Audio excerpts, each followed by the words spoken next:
Sa ibang balita, nakuhanan ng CCTV video ang mga suspect sa panloloob sa SM Mall of Asia bago pa mangyari ang insidente. Paniwala ng mga pulis, posibleng bahagi sila ng isang mas malaking martilyo gang syndicate.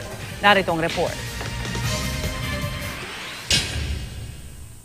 Sa kuwang ito ng CCTV, makikita ang isa sa 10 sospek sa panloloob sa tindahan ng alaa sa SM Mall of Asia sa Pasay City noong linggo ng gabi. Ang sospek, nakaitim na pantalon, puting polo na may disenyong asul, naglalakad papasok ng mall. Isa raw ang sospek na ito sa mga nagpaputok ng baril at nakabarila ng mga responding police. Paniwala ng mga pulis, sugatan siyang nakatakas.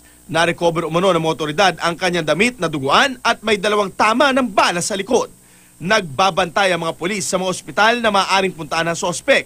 Ang nahuli namang sospek sa engkwentro noong linggo na inquest na at ngayon naharap sa reklamong robbery with frustrated homicide, attempted homicide at illegal possession of firearms. Nakunan din ng CCTV ng SM Mall of Asia ang iba pang sospek pero hindi pa inilalabas ng Pasay Police ang footage. Paniwala ng mga pulis, maaring isa o 2 sa mga sospek ay kabilang din sa grupong nanloob sa SM Mega Mall noong January 26, 2013.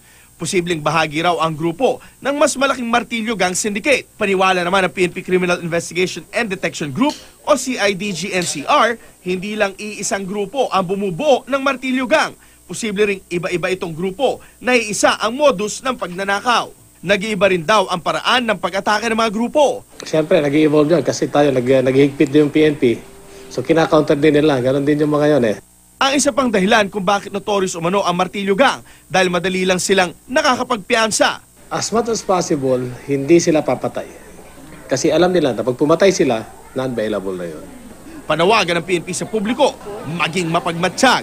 Kung makita gano'n o meron kayong suspicious lang na i-report nyo lang kung sino sa security guard doon o kung sino pinakamalapit na police doon, i-report nyo lang para makagawa ka ng action.